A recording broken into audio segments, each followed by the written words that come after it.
नमस्कार। आज हम एक बहुत ही दिलचस्प विषय पर बात करने वाले हैं।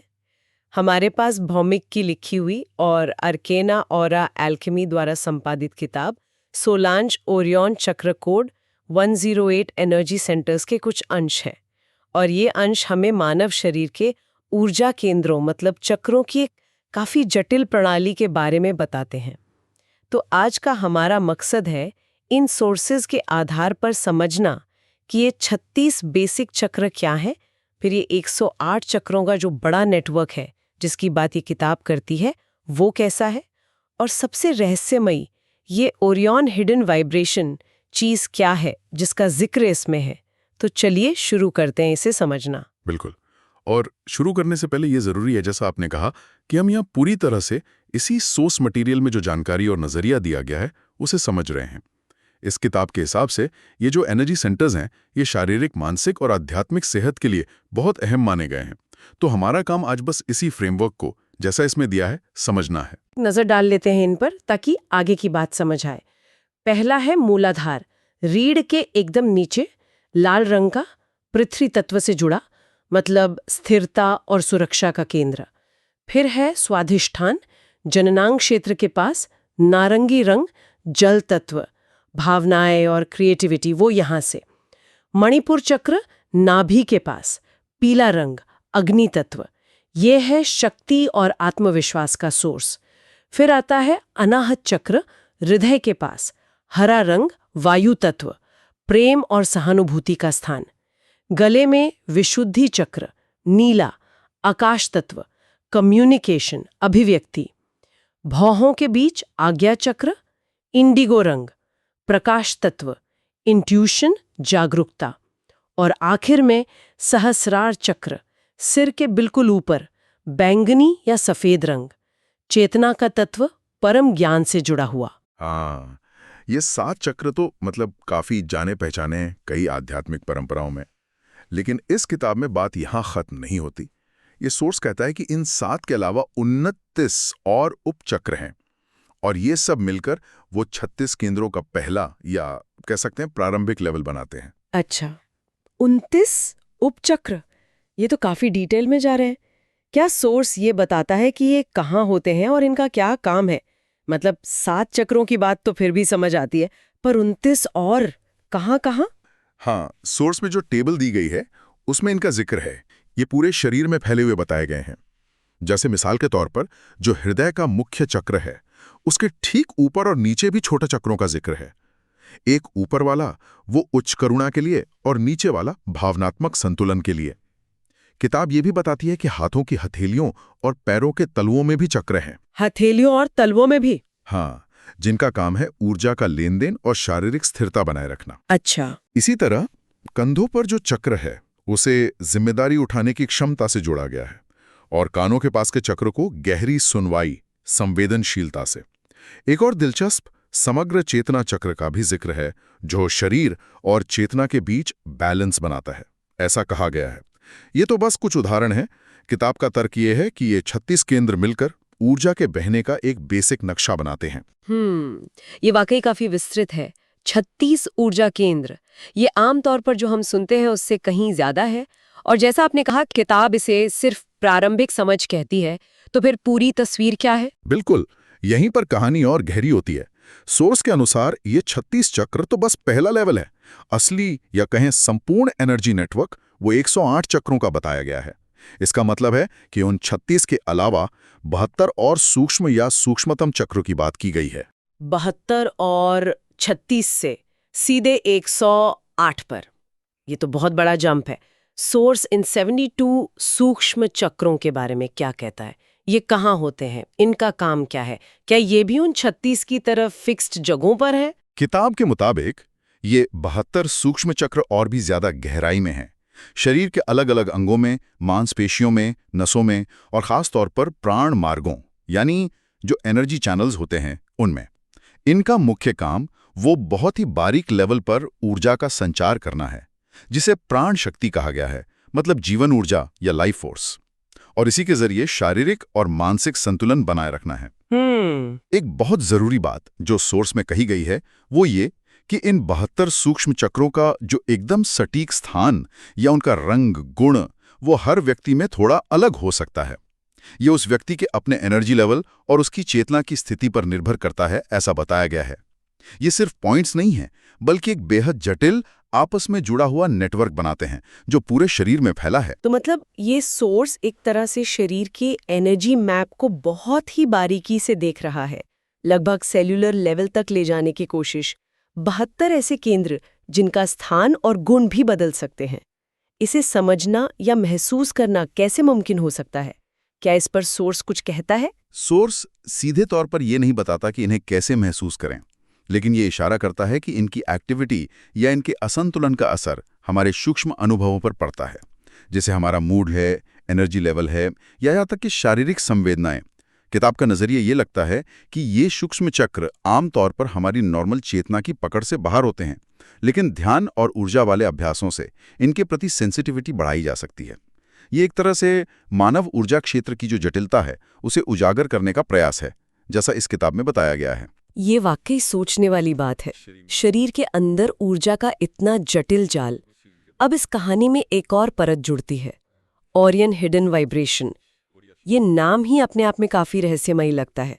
सोर्स इसे कैसे डिफाइन करता है? हाँ, ये कॉन्सेप्ट इस किताब के सेंट्रल आइडियाज में से एक है। सोर्स इसे ओरियन नक्षत्र मंडल से आने वाली गुप्त ब्रह्मांडीय ऊर्जा तरंगे बताता है।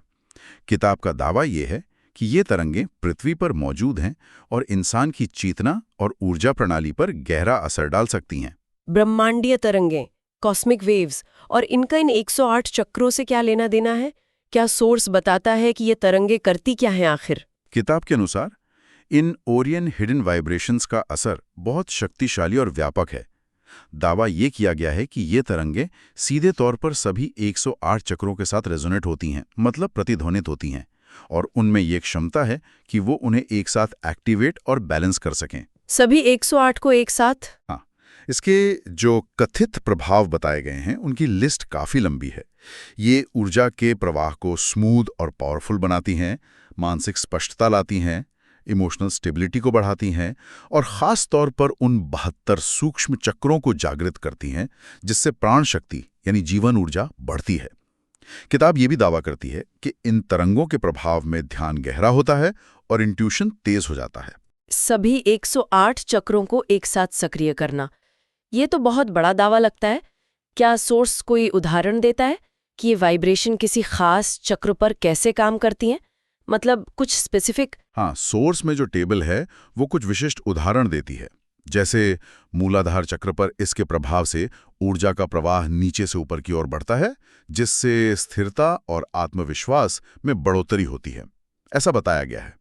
वहीं आज्ञा चक्र पर इसके प्रभाव से ध्यान की गहराई और इंट्यूशन की तीव्रता बढ़ती है। और जैसा मैंने कहा, किताब का जोर इस बात पर है कि ये वाइब्रेशन खास तौर पर 37वें से लेकर 108वें यानी जो सूक्ष्म चक्र हैं उनको जगाने में सहायक है, जिससे शरीर की कुल प्राण शक्ति बढ़ती है। तो अगर हम सोर्स की बात माने तो ये ओरियन हिडन वाइब्रेशन एक तरह की चाबी है जो इस पूरे 108 चक्र वाले सिस्टम की पूरी क्षमता को खोल सकती है। पर ये कनेक्शन काम कैसे करता है? क्या सोर्स बताता है कि ये तरंगें शरीर या चक्रों तक पहुंचती कैसे हैं, या इन्हें रिसीव कैसे किया जा सकता है? अब इस प्रोसेस को सीधे तौर पर साइंटिफिक भाषा में तो नहीं समझाती, लेकिन ये प्रतिध्वनि या रेजोनेंस के सिद्धांत की तरफ इशारा करती है। आइडिया ये लगता है कि इंसान का जो एनर्जी फील्ड है और ये जो कॉस्मिक तरंगे हैं वो एक खास फ्रीक्वेंसी पर आपस में जुड़ सकती हैं। रिसीव करने के तरीके के बारे में स्रोत, ध्यान, जागरूकता और एक तरह की खुली स्वीकृति या ओपननेस की अवस्था का सुझाव देता है। ये इसे एक सहज अंदरूनी प्रक्रिया के रूप में दिखाता है, न कि किसी टेक्निकल विधि के रूप में। मुख्य विचार यह है कि यह वाइब्रेशन स्वाभाविक रूप से मौजूद हैं और सही मानसिक और ऊर्जावान स्थिति में होने पर व्यक्ति इसे अनुभव कर सकता है या इससे फायदा उठा सकता है। दिलचस्प है। ये कॉस्मिक एनर्जी और पर्सनल एनर्जी फील्ड के बीच सीधे कनेक्शन की बात कर रहा है। क्या स्रोत में इन चक्रों या इस पूरी ऊर्जा प्रणाली को मॉडर्न साइंस से जोड़ने की कोई कोशिश की गई है? हाँ, एक कोशिश दिखती है। सोर्स इन ऊर्जा केंद्रों को, खासकर जो मुख्य चक्र हैं, उनको शरीर के जो प्रमुख नर्वस प्लेक्सेस होते हैं यानी तंत्रिका जाल और एंडोक्रीन ग्रंथियां जो हार्मोन बनाती हैं, उनके स्थानों से मोटे तौर पर जोड़ने की कोशिश करता है। तर्क ये दिया गया है कि जब ये ऊर्जा केंद्र एक्टिव और बैलेंस होते हैं तो वे उनसे जुड़ी शारीरिक प्रणालियों को भी पॉजिटिव तरीके से प्रभावित करते हैं, जिससे शरीर और चेतना के बीच बेहतर तालमेल बनता है। लेकिन यहाँ ये साफ करना बहुत जरूरी है कि ये सोर्स मटेरियल में दी गई एक व्याख्या है। इसे मौजूदा वैज्ञानिक समझ से प्रमाणित नहीं किया गया है। हम केवल ये बता रहे हैं कि किताब इस कनेक्शन को कैसे देखती है। ये एक आध्यात्मिक या परामनोवैज्ञानिक नजरिया है, ना कि कोई स्थापित वैज्ञानिक तथ्य। हाँ, ये स्पष्ट करना जरूरी था।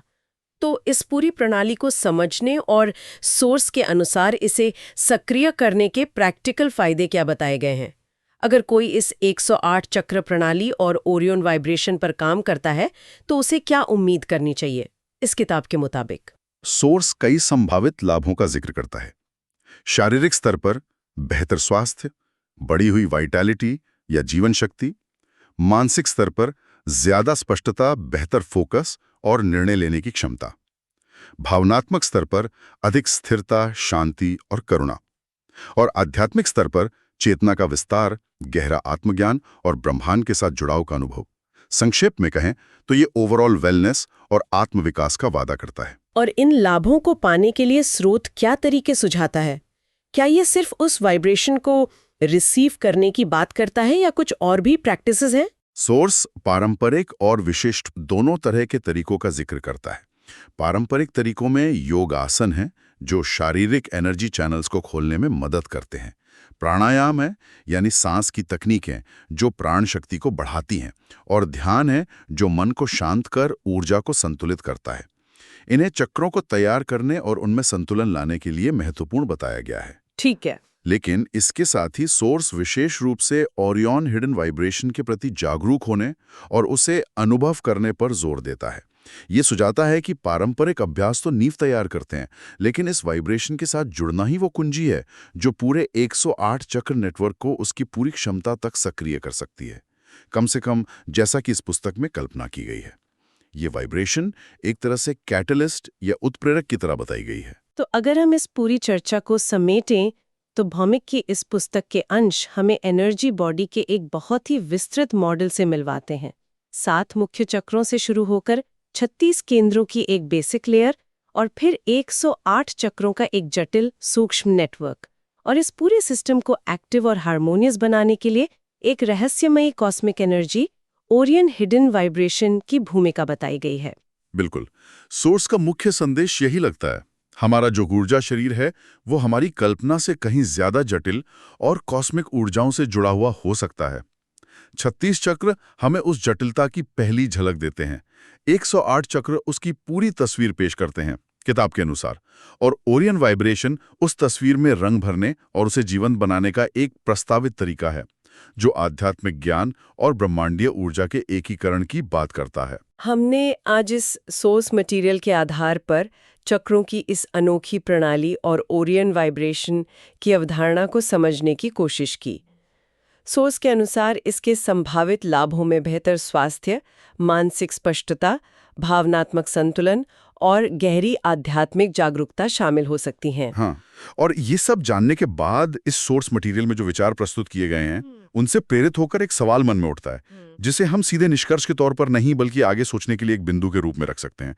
अगर हमारे भीतर ऊर्जा का इतना विस्तृत और जटिल नेटवर्क सचमुच मौजूद है जैसा कि ये स्रोत इतने विस्तार से बताता है, तो इसका हमारे रोजमर्रा के अनुभवों पर, हमारी भावनात्मक और मानसिक अवस्थाओं पर, हमारी क्षमताओं पर और यहाँ तक कि हमारी चेतना की प्रकृति पर कितना गहरा और अनछुआ प्रभाव पड़ सकता है जिसके बारे में हम शायद अभी पूरी तरह से जानते भी नहीं हैं।